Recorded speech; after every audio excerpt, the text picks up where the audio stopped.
ലോകം മുഴുവൻ ഉറ്റുനോക്കുന്ന സ്വിറ്റ്സർലാൻഡിലെ മനോഹരമായ ഡാവോസ് നഗരത്തിൽ ഇപ്പോൾ ഒരു പൊളിറ്റിക്കൽ കൊടുങ്കാറ്റ് വീശിയടിക്കുകയാണ്. മറ്റാരുമല്ല, സാക്ഷാൽ ഡൊണാൾഡ് ട്രംപ് തന്നെ. പ്രസംഗിക്കാൻ മൈക്കിന് മുന്നിൽ നിന്നാൽ പിന്നെ ട്രംപിന് മുന്നിൽ ശത്രുക്കളില്ല, മിത്രങ്ങളില്ല. ഉള്ളത് പച്ചയായ ചില സത്യങ്ങളും അദ്ദേഹത്തിന്റെ തനതായ വെല്ലുവിളികളും മാത്രമാണ്. ഗ്രീൻലൻഡ് എന്ന വലിയ മഞ്ഞുപാളി തനിക്ക് വേണമെന്ന് അദ്ദേഹം ആവർത്തിക്കുമ്പോൾ ആകാശത്തെ തന്നെ വിറപ്പിക്കാൻ പോകുന്ന F-47 എന്ന വിനാശകരമായ യുദ്ധവിമാനത്തിന്റെ രഹസ്യങ്ങൾ അദ്ദേഹം വെളിപ്പെടുത്തുന്നുണ്ട്. പക്ഷേ ഇതിനെല്ലാം റഷ്യൻ പ്രസിഡന്റ് വ്ളാഡിമിർ പുടിൻ നൽകിയ ആ സ്മാർട്ട് മറുപടി കേട്ടാൽ നിങ്ങൾ ഞെട്ടും. ഗ്രീൻലൻഡ് ഞങ്ങളുടെ വിഷയമേ അല്ല എന്ന് പറയുമ്പോഴും പുടിൻ ഓർമ്മിപ്പിച്ചത് അമേരിക്ക പഴയകാലത്ത് റഷ്യയിൽ നിന്ന് വാങ്ങിയ അലാസ്കയെക്കുറിച്ചാണ്. ഇതിനിടയിൽ കയ്യിൽ ചില്ലിക്കാശില്ലാതെ കടം വാങ്ങി ട്രംപിന്റെ പീസ് ബോർഡിൽ അംഗത്വമെടുക്കാൻ പാകിസ്ഥാൻ എന്ന വിരോധാഭാസവും നമ്മൾ കാണുന്നുണ്ട്.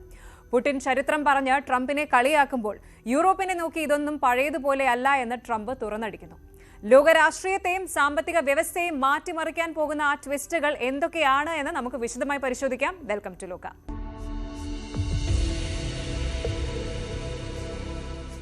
ലോകരാഷ്ട്രീയമെന്നും ചൂടുപിടിച്ച ചർച്ചകൾക്ക് വേദിയാകാറുണ്ട്. അതിലെന്നും ഒരു പ്രധാന താരം അല്ലെങ്കിൽ നായകൻ, അതും അല്ലെങ്കിൽ വില്ലൻ സാക്ഷാൽ ഡൊണാൾഡ് ട്രംപ് തന്നെയാണ്. ഏതായാലും അല്പം വൈകി എത്തിയെങ്കിലും കഴിഞ്ഞ ദിവസം ദാവോസിൽ നടന്ന വേൾഡ് ഇക്കണോമിക് ഫോറത്തിൽ ട്രംപ് നടത്തിയ പ്രസംഗം ഇപ്പോൾ ലോകമെങ്ങും വലിയ ചർച്ചാ വിഷയമായി മാറിയിരിക്കുകയാണ്. ലോക നേതാക്കളും കോടീശ്വരന്മാരും പങ്കെടുക്കുന്ന വേൾഡ് ഇക്കണോമിക് ഫോറത്തിൽ ട്രംപ് നടത്തിയ 70 മിനിറ്റിലധികം നീണ്ട പ്രസംഗം ഇപ്പോൾ ഇന്റർനെറ്റിൽ തരംഗമാണ്. ഇത് വെറും ഒരു പ്രസംഗമായിരുന്നില്ല, മറിച്ച് ലോകരാജ്യങ്ങൾക്കുള്ള ഒരു തുറന്ന മുന്നറിയിപ്പായിരുന്നു അത്. അതുപോലെ ട്രംപിന്റെ സ്റ്റൈൽ ഒട്ടും ചോരാതെ പലരെയും വിമർശിച്ചും സ്വന്തം നിലപാടുകൾ ഉറക്കെ പറഞ്ഞുമുള്ളതായിരുന്നു ഈ ഒരു പ്രസംഗം. ഗ്രീൻലാൻഡ് മുതൽ കാറ്റാടി യന്ത്രങ്ങളെ വിമർശിക്കുന്നത് വരെ ട്രംപ് ആരെയും വെറുതെ വിട്ടില്ല. ശരിക്കും ഈ ഒരു പ്രസംഗം ഒരു മാസ്റ്റർ പീസ് ആയിരുന്നു എന്ന് പറയണം. എന്തുകൊണ്ട് എന്നൊന്ന് പരിശോധിക്കാം. ഒപ്പം ഈ പ്രസംഗം ആഗോള രാഷ്ട്രീയത്തിൽ ഉണ്ടാക്കിയ തരംഗങ്ങളും ഇപ്പോഴും ഇതിന്റെ ഒരു പ്രതിധ്വനികൾ എങ്ങനെ നിലനിൽക്കുന്നു എന്നും പരിശോധിക്കാം. ഗ്രീൻലാൻഡിനെ കുറിച്ചുള്ള അദ്ദേഹത്തിന്റെ ഐതിഹാസികമായ കാഴ്ചപ്പാടുകൾ, അതുപോലെ യൂറോപ്പിനെയും നേറ്റോയെയും വിമർശിച്ച രീതി, പിന്നെ കാനഡയുടെ മാക്കാണിക്കും അതുപോലെ ഫ്രാൻസിന്റെ ഇമ്മാനുവൽ മാക്രോണിനും നേരെ ഉയർന്ന വിമർശനങ്ങൾ, താരിഫുകളോടുള്ള അദ്ദേഹത്തിന്റെ പ്രണയം, വെനസ്വേലയെക്കുറിച്ചുള്ള പരാമർശങ്ങൾ, പിന്നെ ചില ഭൂമിശാസ്ത്രപരമായ തെറ്റുകൾ, അവസാനമായി കാറ്റാടി യന്ത്രങ്ങളെയും സ്റ്റൂപ്പിഡ് പീപ്പിൾ എന്ന് അദ്ദേഹം വിശേഷിപ്പിച്ചതും ഒക്കെ ഉണ്ട് ഈ ഒരു സംഭവ ബഹുലമായ പ്രസംഗത്തിൽ. ആദ്യം നമുക്ക് ഗ്രീൻലൻഡിലേക്ക് പോകാം. ഗ്രീൻലൻഡിനുമേലുള്ള ട്രംപിന്റെ അടങ്ങാത്ത ആഗ്രഹം തന്നെയാണ് ആദ്യം. ഡൊണാൾഡ് ട്രംപിന്റെ 2ാം ടേം ആരംഭിക്കുന്നത് തന്നെ ഗ്രീൻലൻഡിനെ ഏറ്റെടുക്കാനുള്ള ആഗ്രഹത്തോടെയായിരുന്നു. ദാവോസ് പ്രസംഗത്തിലും അദ്ദേഹം അത് മറച്ചുവെച്ചില്ല. തന്റെ പ്രസംഗത്തിൽ നിന്ന് ഗ്രീൻലൻഡ് വിഷയം ഒഴിവാക്കാൻ ശ്രമിച്ചെങ്കിലും ലോകത്തിന്റെ നെഗറ്റീവ് റിവ്യൂ ഭയന്നാണ് അത് ഉൾപ്പെടുത്തിയതെന്നായിരുന്നു ട്രംപ് തമാശ എന്നോണം പറഞ്ഞത്. ചുരുക്കത്തിൽ ഗ്രീൻലൻഡ് പിടിച്ചെടുക്കുന്നതിനെ കുറിച്ച് സംസാരിച്ചില്ലെങ്കിൽ തന്റെ പ്രസംഗം പൂർണ്ണമാകില്ലെന്ന് അദ്ദേഹം വിശ്വസിക്കുന്നു. യുണൈറ്റഡ് സ്റ്റേറ്റ്സിന് അല്ലാതെ മറ്റാർക്കും ഗ്രീൻലൻഡിനെ സംരക്ഷിക്കാനുള്ള ശേഷിയില്ല എന്നാണ് ട്രംപ് അവകാശപ്പെട്ടത്. ഗ്രീൻലൻഡിന്റെ കാര്യത്തിൽ അമേരിക്കയ്ക്ക് മാത്രമേ ആധിപത്യം പുലർത്താൻ കഴിയൂ എന്നൊരു സന്ദേശമാണ് ട്രംപ് ഇതിലൂടെ നൽകിയത്. 2ാം ലോക മഹായുദ്ധകാലത്ത് ഡെൻമാർക്കിനെ സംരക്ഷിച്ചതിന് അവർ അമേരിക്കയോട് കടപ്പെട്ടിരിക്കുന്നു എന്നും ഗ്രീൻലൻഡിനെ വിട്ടുകൊടുക്കാൻ തയ്യാറാകാത്തതിന് ഡെൻമാർക്ക് നന്ദിയില്ലാത്തവരാണ് എന്നും ട്രംപ് തുറന്നടിച്ചു. ഇത് ഡെൻമാർക്കിന് വലിയ തിരിച്ചടിയായിരുന്നു. ട്രംപ് പറയുന്നത് കേട്ടാൽ ഗ്രീൻലൻഡ് അമേരിക്കയുടെ അവകാശമാണ് എന്ന് തോന്നിപ്പോകും. അങ്ങനെയായിരുന്നു ആ ഒരു പ്രസംഗം. ഒരു രാജ്യത്തിന്റെ പ്രദേശം സ്വന്തമാക്കാൻ സൈനിക ശക്തി ഉപയോഗിക്കില്ല എന്ന് പറഞ്ഞുവെങ്കിലും ഗ്രീൻലൻഡ് അമേരിക്കയ്ക്ക് എത്രത്തോളം പ്രധാനമാണ് എന്ന് അദ്ദേഹം പലപ്പോഴും സൂചിപ്പിച്ചു. ഇത് വെറും ഒരു തമാശയായിരുന്നോ അതോ ഒരു സ്ട്രാറ്റജിക് മൂവ് തന്നെ ആയിരുന്നു എന്നത് ഇപ്പോഴും ചർച്ചാ വിഷയമാണ്.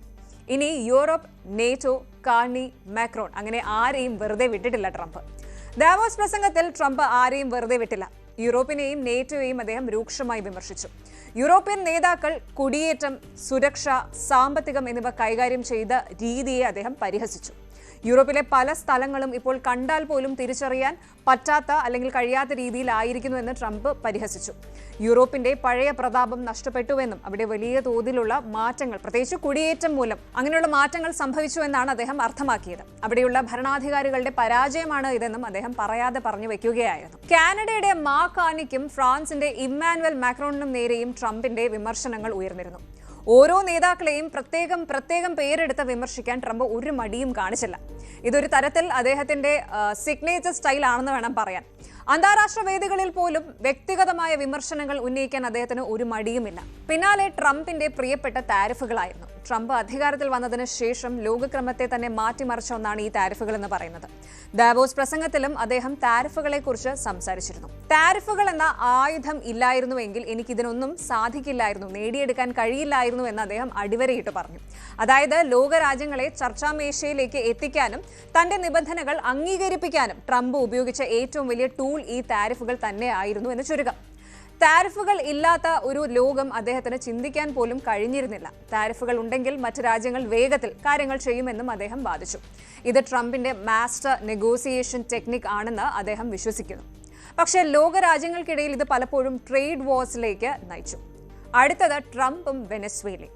വെനസ്വേലയിൽ ഒരു സർപ്രൈസിംഗ് സ്ട്രൈക്ക് നടത്തിയതിനു ശേഷം അവിടുത്തെ നേതാവ് നിക്കോളാസ് മഡൂറോയെ പിടികൂടിയതിനെക്കുറിച്ചും ട്രംപ് ദാവോസിൽ സംസാരിച്ചു.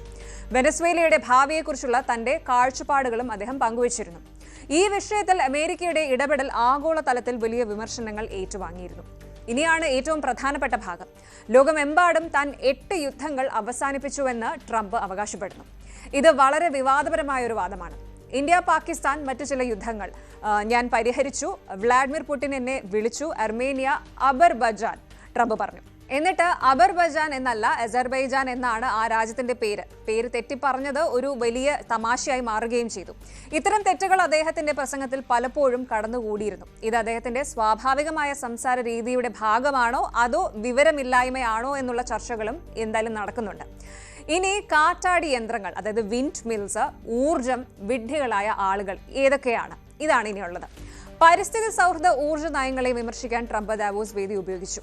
പരിസ്ഥിതി സൗഹൃദ നയങ്ങളെ ചരിത്രത്തിലെ ഏറ്റവും വലിയ തട്ടിപ്പ് എന്നാണ് ട്രംപ് വിശേഷിപ്പിച്ചത്. ലോകം മുഴുവൻ ആഘോഷിക്കുന്ന ഗ്രീൻ ന്യൂ ഡീലിനെ ഗ്രീൻ ന്യൂ സ്കാം അഥവാ പച്ചയായ തട്ടിപ്പ് എന്ന് വിളിച്ച് അദ്ദേഹം പരിഹസിച്ചു. കാറ്റാടി യന്ത്രങ്ങളെ, അതായത് വിൻഡ് മിൽസിനെ പ്രത്യേകിച്ച് ട്രംപ് ലക്ഷ്യം വെച്ചിരുന്നു. അവ യൂറോപ്പിലെങ്ങുമുണ്ട്, ട്രംപ് പറഞ്ഞു. അവ ലൂസേഴ്സ് ആണ്, വിഡ്ഢികളായ ആളുകൾ വാങ്ങിയതാണ്. ഓരോ തവണ കറങ്ങുമ്പോഴും നിങ്ങൾക്ക് $1000 നഷ്ടപ്പെടും. ഊർജത്തിൽ നിന്ന് പണം ഉണ്ടാക്കണം, നഷ്ടപ്പെടുത്തരുത്. യൂറോപ്പിലെ കാറ്റാടി യന്ത്രങ്ങളെക്കുറിച്ച് അദ്ദേഹം പറഞ്ഞത് ഇങ്ങനെയായിരുന്നു. വിൻഡ് മില്ലുകൾ പക്ഷികളെ കൊല്ലുകയും പ്രകൃതി ഭംഗി നശിപ്പിക്കുകയും ചെയ്യുന്നുവെന്നും അദ്ദേഹം വാദിച്ചു. ശരിക്കും ഇത് പരിസ്ഥിതി പ്രവർത്തകർക്കിടയിൽ വലിയ വിമർശനങ്ങൾക്ക് വഴിവെച്ചിട്ടുണ്ട്. ട്രംപിന്റെ ദാവോസ് പ്രസംഗം ഒരു സാധാരണ പ്രസംഗമായിരുന്നില്ല. അതൊരു പൊളിറ്റിക്കൽ സ്റ്റേറ്റ്മെന്റ് തന്നെയായിരുന്നു. അദ്ദേഹത്തിന്റെ വാക്കുകൾക്ക് പ്രസക്തിയുണ്ട്. പല രാജ്യങ്ങളും ഗ്രീൻലൻഡിനെ കുറിച്ചുള്ള അമേരിക്കയുടെ താൽപര്യങ്ങളെ ഇപ്പോഴും സൂക്ഷ്മമായി നിരീക്ഷിക്കുന്നുണ്ട്. കാലാവസ്ഥാ വ്യതിയാനത്തെക്കുറിച്ചുള്ള ചർച്ചകളിൽ കാറ്റാടി യന്ത്രങ്ങളും അതുപോലെ മറ്റ് പുനരുപയോഗ എനർജി സ്രോതസ്സുകളെയും കുറിച്ചുള്ള അദ്ദേഹത്തിന്റെ കാഴ്ചപ്പാടുകൾ ചർച്ച ചെയ്യപ്പെടുന്നുണ്ട്. ഏതായാലും ഈ ഒരു പ്രസംഗം ട്രംപിന്റെ വ്യക്തിമുദ്ര, സിഗ്നേച്ചർ പതിഞ്ഞ ഒന്നായിരുന്നു. ലോക നേതാക്കൾക്കിടയിൽ തന്റെ നിലപാട് ഉറക്കെ പറയാൻ അദ്ദേഹം ഒരു മടിയും കാണിച്ചിരുന്നില്ല. അത് നല്ലതോ ചീത്തയോ ആകട്ടെ, ട്രംപിന്റെ വാക്കുകൾ ലോകരാഷ്ട്രീയത്തിൽ എപ്പോഴും ഒരു ഇമ്പാക്റ്റ് ഉണ്ടാക്കിയിട്ടുണ്ട്.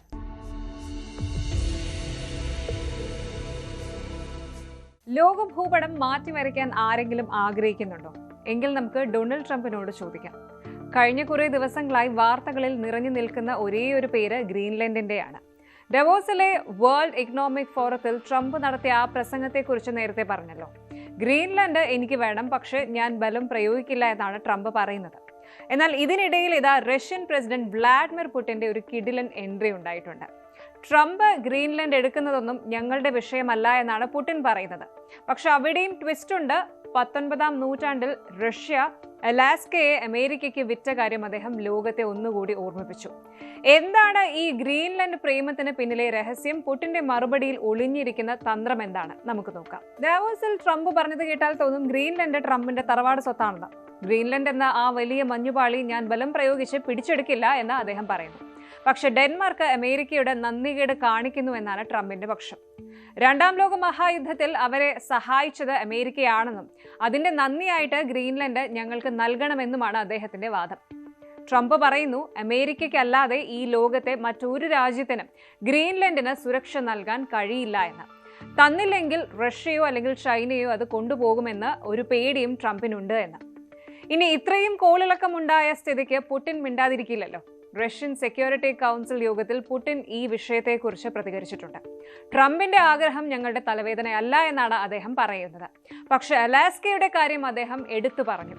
നമുക്കറിയാം 1867 റഷ്യ വെറും $7.2 മില്യൺ അലാസ്കയെ അമേരിക്കയ്ക്ക് വിറ്റത്. അന്നത്തെ ആ ചീപ്പ് ഡീല് ഇന്നും റഷ്യയ്ക്കൊരു വേദനയാണ്. പുടിൻ ഇപ്പോൾ പറയുന്നത് ഗ്രീൻലൻഡിന്റെ ഇന്നത്തെ മൂല്യം ഏകദേശം 200 മുതൽ 250 മില്യൺ വരെ വരുമെന്നാണ്. ഡെൻമാർക്ക് ഗ്രീൻലൻഡിനെ ഒരു കോളനി ആയിട്ടുമാണ് കണ്ടിരുന്നതെന്നും അദ്ദേഹം കുറ്റപ്പെടുത്തി. എന്തുകൊണ്ടാണ് പുടിൻ അലാസ്കയെ ഇതിലേക്ക് വലിച്ചിഴച്ചത്? സംശയിക്കേണ്ട, അതൊരു പരോക്ഷമായ താക്കീതാണ്. ഒരിക്കൽ അലാസ്ക വെച്ചതുപോലെ റഷ്യ ഇനി ഒന്നും വിൽക്കാൻ പോകുന്നില്ല എന്നും ആർട്ടിക് മേഖലയിൽ റഷ്യയുടെ സ്വാധീനം കുറയ്ക്കാൻ ആരെയും അനുവദിക്കില്ല എന്നുമാണ് പുടിൻ വ്യക്തമാക്കുന്നത്. ട്രംപ് തന്റെ ബോർഡ് ഓഫ് പീസ് എന്ന പുതിയ പദ്ധതിയിലേക്ക് പുടിനെ ക്ഷണിച്ചിട്ടുണ്ട്. ഗ്രീൻലൻഡ് വിഷയത്തിൽ ഒരു സമാധാനപരമായ പരിഹാരം ഉണ്ടാക്കാൻ റഷ്യയുടെ പിന്തുണ ട്രംപ് ആഗ്രഹിക്കുന്നുണ്ടാകാം. പക്ഷെ പുടിൻ ഇപ്പോഴും വെയിറ്റ് ആൻഡ് വാച്ച് മോഡിലാണ്. റഷ്യൻ വിദേശകാര്യമന്ത്രി സെർജി ലാവ്റോവും ഇതിലിടപെട്ടിട്ടുണ്ട്. ഗ്രീൻലൻഡ് ഡെൻമാർക്കിന്റെ ഒരു സ്വാഭാവിക ഭാഗമല്ല എന്നാണ് അദ്ദേഹം പറഞ്ഞത്. കോളനി ഭരണത്തിന്റെ ബാക്കി പത്രമാണ് ഇതെന്നും അദ്ദേഹം വ്യക്തമാക്കി. ലാവ്റോവിന്റെ അഭിപ്രായത്തിൽ ഗ്രീൻലൻഡ് ഒരു കൊളോണിയൽ പ്രദേശമാണ്.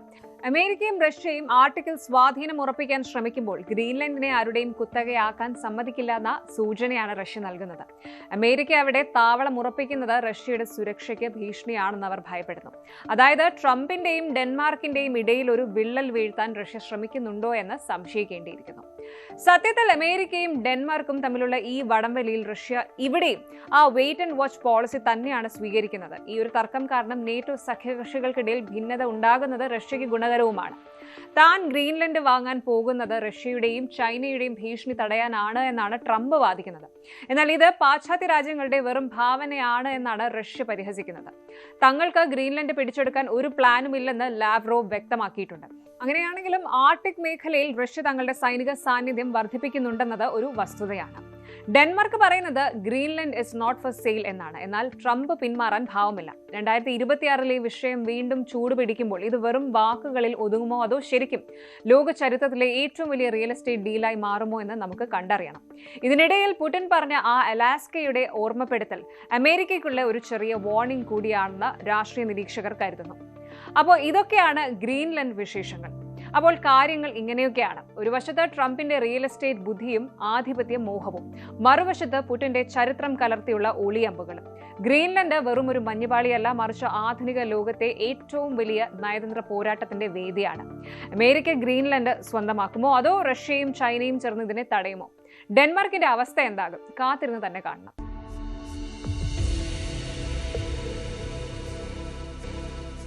കയ്യിൽ ചില്ലി കാശില്ലെങ്കിലും കാശുകാരനായി നടക്കാൻ ശ്രമിക്കുന്ന ഒരാളെ അടുത്തൊന്നും കണ്ടിട്ടില്ല എങ്കിൽ പാകിസ്ഥാനെ നോക്കിയാൽ മതി.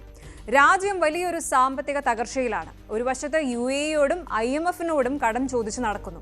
മറുവശത്ത് ഡൊണാൾഡ് ട്രംപിന്റെ ബോർഡ് ഓഫ് പീസ് എന്ന ക്ലബിൽ മെമ്പർഷിപ്പ് എടുക്കാൻ $1 ബില്യൺ വാരിക്കോരി നൽകുന്നു. You see the irony, don't you? കേൾക്കുമ്പോൾ തന്നെ ഒരു വിരോധാഭാസം തോന്നുന്നില്ലേ? അപ്പോൾ ഇനി നോക്കാൻ പോകുന്നത് പാകിസ്ഥാന്റെ ഈ വിചിത്രമായ നയതന്ത്രത്തെക്കുറിച്ചാണ്. ദാവോസിൽ നടന്ന വേൾഡ് എക്കണോമിക് ഫോറത്തിൽ ട്രംപിന്റെ പുതിയ സമാധാന പദ്ധതിയിൽ പങ്കുചേരാൻ പാകിസ്ഥാൻ തീരുമാനിച്ചിരിക്കുകയാണ്. പക്ഷേ അതിനുവേണ്ടി നൽകേണ്ടി വരുന്ന വില വളരെ വലുതാണ്. കടക്കെണിയിൽ മുങ്ങി നിൽക്കുന്ന ഒരു രാജ്യം എന്തിനാണ് ഇങ്ങനെയൊരു സാഹസത്തിന് മുതിരുന്നത്? പാകിസ്ഥാൻ ആർമി ചീഫ് അസീം മുനീറും പ്രധാനമന്ത്രി ഷഹബാസ് ഷെരീഫും എന്താണ് ലക്ഷ്യമിടുന്നത്? നമുക്ക് നോക്കാം. ആദ്യം തന്നെ എന്താണ് ഈ ബോർഡ് ഓഫ് പീസ് എന്ന് ഒന്ന് പരിശോധിക്കാം. ഡൊണാൾഡ് ട്രംപ് തന്റെ പുതിയ ടേമിൽ മുന്നോട്ട് വെച്ച ഒരു സമാധാന പദ്ധതിയാണിത്. ഗാസയിലെ യുദ്ധം അവസാനിപ്പിക്കാനും അതുപോലെ അവിടുത്തെ പുനർനിർമ്മാണ പ്രവർത്തനങ്ങൾക്കും മറ്റുമായി അതൊക്കെ ഏകോപിപ്പിക്കാനുമായി രൂപീകരിച്ചൊരു എലീറ്റ് ഗ്രൂപ്പാണ് ബോർഡ് ഓഫ് പീസ് എന്ന് പറയുന്നത്.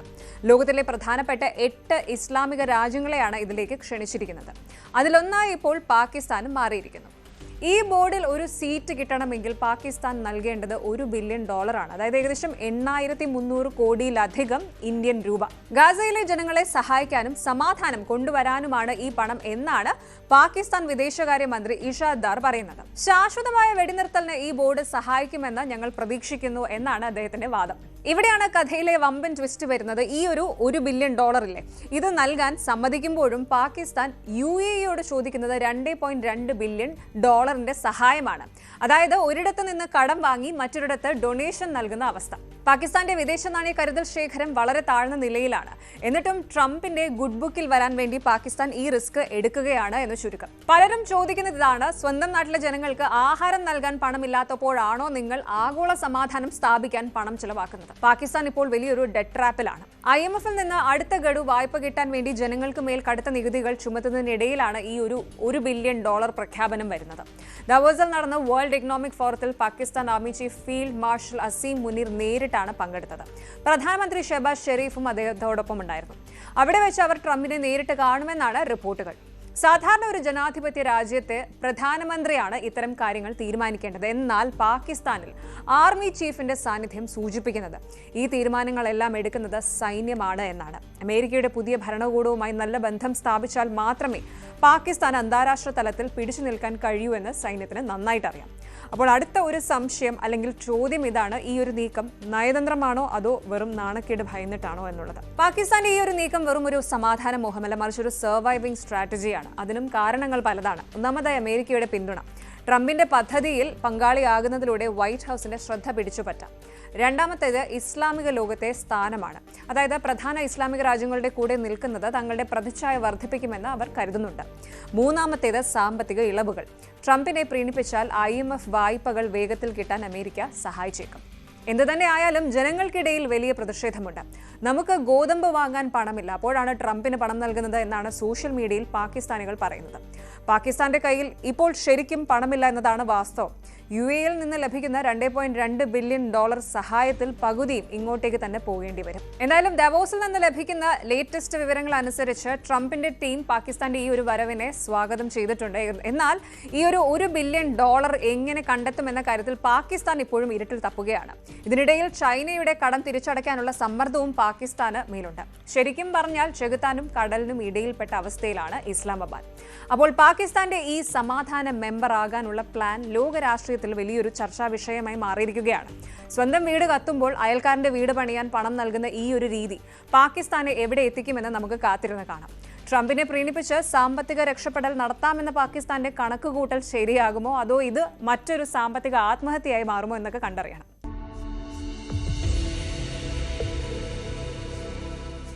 ലോകം വീണ്ടും ഒരു ട്രംപ് തരംഗത്തിലാണ്. ഡവോസിലെ വേൾഡ് എക്കണോമിക് ഫോറത്തിൽ ട്രംപ് നടത്തിയ പ്രസംഗം കേട്ട് അന്തം വെട്ടിയിരിക്കുകയാണ് ലോകരാഷ്ട്രങ്ങൾ. ഗ്രീൻലൻഡിനും കാറ്റാടി യന്ത്രങ്ങൾക്കും പിന്നാലെ അദ്ദേഹം പുറത്തുവിട്ട ആ രഹസ്യം ഇപ്പോൾ പ്രതിരോധ മേഖലയ്ക്ക്, പ്രതിരോധ ലോകത്ത് വലിയ ചർച്ചയാവുകയാണ്. അതൊരു വിമാനമാണ്, വെറും ഒരു ഫൈറ്റർ ജെറ്റ് എന്നതിലുപരി ഭൂമിയിൽ ഇതുവരെ കണ്ടിട്ടുള്ളതിൽ വെച്ച് ഏറ്റവും വലിയ വിനാശകാരി എന്നാണ് ട്രംപ് F-47 വിശേഷിപ്പിച്ചത്. അമേരിക്കയുടെ വ്യോമശക്തിയെ മറ്റൊരു തലത്തിലേക്ക് എത്തിക്കുന്ന ശത്രു രാജ്യങ്ങൾക്ക് പേടി സ്വപ്നമാകുന്ന ഒരു കരുത്തനായിട്ടാണ് അദ്ദേഹം ഈ വിമാനത്തെ ദവോസിൽ അടയാളപ്പെടുത്തിയത്. അതെ, നമ്മൾ സംസാരിക്കുന്നത് അമേരിക്കയുടെ 6th ജനറേഷൻ ഫൈറ്റർ ജെറ്റായ F-47 കുറിച്ചാണ്. ശത്രുക്കളെ കാണാമറയത്ത് നിന്ന് തകർക്കാൻ ശേഷിയുള്ള ഈ ആകാശ പക്ഷിയെക്കുറിച്ച് ട്രംപ് ദവോസിൽ പറഞ്ഞ കാര്യങ്ങൾ കേട്ടാൽ ശരിക്കും ഞെട്ടും. എന്താണ് ഈ F-47? എന്തുകൊണ്ടാണ് ഈ ഒരു പേര്? ഇതിന്റെ പണി എവിടെ വരെയായി? എപ്പോൾ ഇത് പുറത്തിറങ്ങും? നമുക്ക് വിശദമായി പരിശോധിക്കാം. അമേരിക്കയുടെ വ്യോമസേനയ്ക്കായി ബോയിങ് കമ്പനി വികസിപ്പിച്ചെടുക്കുന്ന ഏറ്റവും പുതിയ 6th generation stealth fighter jet ആണ് F-47. നിലവിലുള്ള F-22 റാപ്റ്ററിനും F-35 ലൈറ്റ്നിങ്ങിനും മുകളിലാണ് ഇതിന്റെ സ്ഥാനം. ട്രംപ് ഇതിനെ വിശേഷിപ്പിച്ചത് ഏറ്റവും വിനാശകാരിയായ വിമാനം എന്നാണ്. F-47ന്റെ ചില പ്രധാന സവിശേഷതകൾ ഒന്ന് പരിശോധിക്കാം.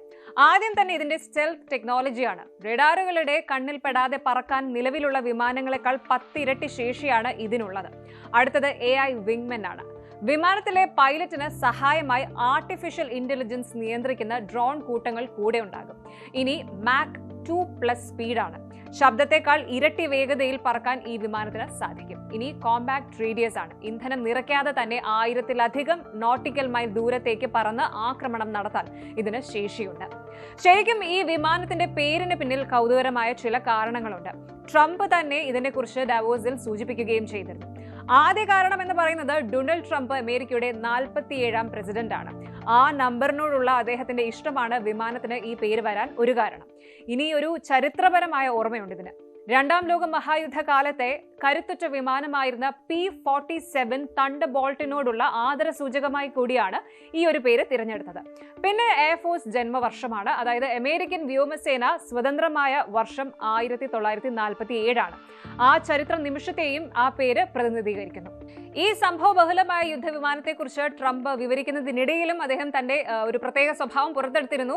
അവർ ഇതിനെ 47 എന്ന് വിളിക്കുന്നു, എനിക്കിത് ഇഷ്ടപ്പെട്ടില്ല എങ്കിൽ ഞാൻ ഈ പേര് മാറ്റുമെന്ന് അദ്ദേഹം തമാശയായി പറയുകയും ചെയ്തു. പ്രതിരോധ പ്രേമികൾ കാത്തിരിക്കുന്ന ചോദ്യം ഇതാണ്: ഈ വിമാനം എപ്പോൾ ഉയരും? ഏറ്റവും പുതിയ റിപ്പോർട്ടുകൾ പ്രകാരം 2028 F-47ന്റെ ആദ്യ പരീക്ഷണ പറക്കൽ നടക്കുമെന്നാണ് പ്രതീക്ഷിക്കുന്നത്. 2030 മാത്രമേ ഇത് പൂർണ്ണമായും പ്രവർത്തന സജ്ജമാകൂ. ഇനി ഇവിടെ ഒരു ചെറിയ പ്രശ്നമുണ്ട്. ഈ വിമാനത്തിന് കരുത്ത് നൽകേണ്ട next generation adaptive propulsion NGAP എന്ന അത്യാധുനിക എഞ്ചിൻ പദ്ധതിയിൽ ചില കാലതാമസങ്ങൾ നേരിടുന്നുണ്ട്. സപ്ലൈ ചെയിൻ പ്രശ്നങ്ങൾ കാരണം ഈ എഞ്ചിൻ പൂർത്തിയാകാൻ 2030 വരെ സമയമെടുത്തേക്കാം. അതിനാൽ ആദ്യകാല F-47 വിമാനങ്ങൾ നിലവിലുള്ള എഞ്ചിനുകളുടെ പരിഷ്കരിച്ച പതിപ്പുകളായിരിക്കും ഉപയോഗിക്കുക. ഒരു വിമാനത്തിന് ഏകദേശം $300 മില്യൺ ആണ്, ഇന്ത്യൻ തുക ഏകദേശം 2500 കോടി രൂപ വില കണക്കാക്കുന്നുണ്ട്. ലോകത്തിലെ ഏറ്റവും ചിലവേറിയ യുദ്ധവിമാനങ്ങളിൽ ഒന്നായിരിക്കും ഇത്. ചുരുങ്ങിയത് 185 വിമാനങ്ങളെങ്കിലും വാങ്ങാനാണ് അമേരിക്കൻ വ്യോമസേനയുടെ തീരുമാനം. അപ്പോൾ F-47 വെറും ഒരു യുദ്ധവിമാനമല്ല, വരാനിരിക്കുന്ന യുദ്ധങ്ങളുടെ സ്വഭാവം തന്നെ മാറ്റാൻ പോകുന്ന ഒരു AI മാസ്റ്റർ പീസ് ആണിത് എന്ന് ട്രംപ് പറയുമ്പോൾ നമ്മൾ അത് വിശ്വസിക്കേണ്ടിയിരിക്കുന്നു. 2028 ഇത് ആകാശം തൊടുമ്പോൾ ചൈനയുടെയോ റഷ്യയുടെയോ 6ാമത്തെ തലമുറ വിമാനങ്ങൾക്ക് ഇതിനെ വെല്ലുവിളിക്കാൻ സാധിക്കുമോ എന്ന് കണ്ടറിയണം. പക്ഷെ വിമാനം വൈകുന്നത് ട്രംപിന് സഹിക്കുമോ എന്നാണ് ഇപ്പോൾ ലോകം ഉറ്റുനോക്കുന്നത്. അപ്പോൾ ഇതാണ് ട്രംപിന്റെ ആ സ്വപ്ന വിമാനം. ആകാശത്തെ സകല നിയന്ത്രണങ്ങളും തങ്ങളുടേതാക്കി മാറ്റാൻ അമേരിക്ക ഒരുങ്ങിക്കഴിഞ്ഞു. 47 എന്ന നമ്പർ സ്വന്തം പേരിനോട് ചേർത്ത് പിടിക്കുന്ന ട്രംപിന് ഈ വിമാനം തന്റെ കാലഘട്ടത്തിൽ തന്നെ യുദ്ധസജ്ജമാക്കണമെന്ന നിർബന്ധമുണ്ട്. അതുകൊണ്ട് തന്നെ വരും മാസങ്ങളിൽ ഈ പദ്ധതിയിൽ വലിയ തീരുമാനങ്ങൾ നമുക്ക് പ്രതീക്ഷിക്കാം.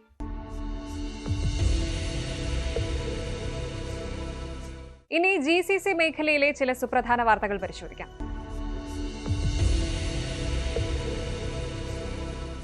ലോകത്തിലെ ഏറ്റവും സുരക്ഷിത നഗരമായ അബുദാബി തുടർച്ചയായ 10ാം വർഷവും ലോകത്തിലെ ഏറ്റവും സുരക്ഷിതമായ നഗരമായി അബുദാബി തിരഞ്ഞെടുക്കപ്പെട്ടു. കുറ്റകൃത്യങ്ങളുടെ കുറഞ്ഞ നിരക്കും മികച്ച സുരക്ഷാ സംവിധാനങ്ങളുമാണ് അബുദാബിയെ ഈ നേട്ടത്തിന് അർഹമാക്കിയത്. പ്രവാസികൾക്കും സ്വദേശികൾക്കും ഒരുപോലെ അഭിമാനിക്കാവുന്ന വാർത്തയാണ്.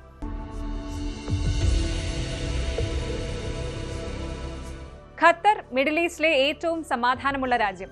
പുതിയ റിപ്പോർട്ടുകൾ പ്രകാരം മിഡിൽ ഈസ്റ്റിലെ ഏറ്റവും സമാധാനമുള്ള രാജ്യമായി ഖത്തർ മാറി. രാഷ്ട്രീയ സ്ഥിരത, കുറഞ്ഞ ക്രൈം റേറ്റ്, നിഷ്പക്ഷമായ വിദേശ നയം എന്നിവയാണ് ഖത്തറിനെ ഈ സ്ഥാനത്ത് എത്തിച്ചത്. കുവൈത്ത്, UAE എന്നീ രാജ്യങ്ങളും സമാധാന സൂചികയിൽ മുൻപന്തിയിലുണ്ട്.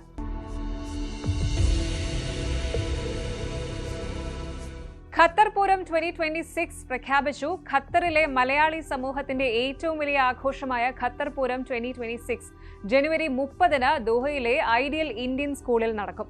കേരളത്തിന്റെ തനത് സംസ്കാരവും കലകളും കോർത്തിണക്കിയുള്ള ഈ മഹാമേളയുടെ ഒരുക്കങ്ങൾ പൂർത്തിയായതായി സംഘാടകർ അറിയിച്ചു.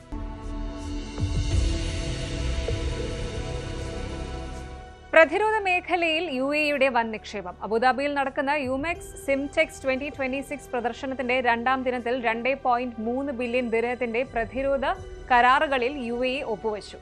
ആർട്ടിഫിഷ്യൽ ഇന്റലിജൻസ്, ഡ്രോൺ സാങ്കേതികവിദ്യ എന്നിവയ്ക്കാണ് ഈ കരാറുകളിൽ മുൻഗണന നൽകുന്നത്.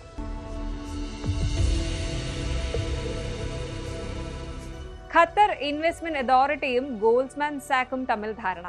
ഖത്തർ ഇൻവെസ്റ്റ്മെന്റ് അതോറിറ്റിയും പ്രമുഖ അമേരിക്കൻ ഇൻവെസ്റ്റ്മെന്റ് ബാങ്കായ ഗോൾഡ്മാൻ സാക്കും $25 ബില്യൺ നിക്ഷേപ കരാറിൽ ഒപ്പുവച്ചു. ഇതോടെ ദോഹയെ ഒരു പ്രധാന റീജിയണൽ ഹബ്ബായി ഉയർത്താൻ ഗോൾഡ്മാൻ സാക്ക് പദ്ധതിയെടുത്തു.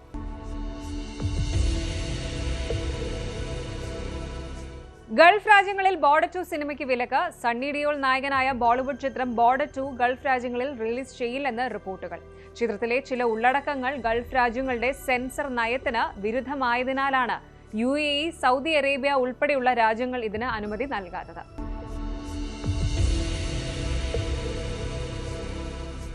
ഈ വാർത്തകളിൽ ഏറ്റവും സന്തോഷം നൽകുന്ന കാര്യം നമ്മുടെ പ്രിയപ്പെട്ട ഗൾഫ് നഗരങ്ങൾ ലോകത്തിലെ ഏറ്റവും സുരക്ഷിതവും സമാധാനപൂർണവുമായ ഇടങ്ങളായി വീണ്ടും തിരഞ്ഞെടുക്കപ്പെട്ടു എന്നത് തന്നെയാണ്. പ്രവാസികൾക്കും സ്വദേശികൾക്കും ഒരുപോലെ സമാധാനത്തോടെയും സന്തോഷത്തോടെയും ജോലി ചെയ്യാനും ജീവിക്കാനും സാധിക്കുന്ന ഈ സാഹചര്യം വലിയൊരു ഭാഗ്യമാണ്.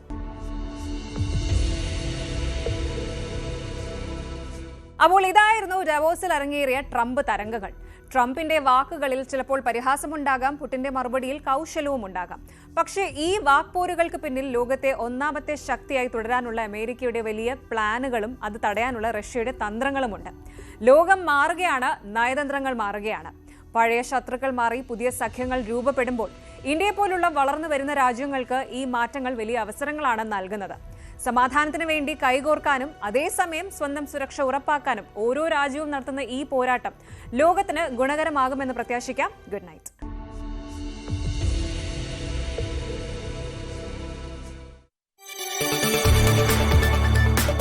കൂടുതൽ വാർത്തകൾക്ക് news 18 Keralam YouTube channel subscribe ചെയ്യുക.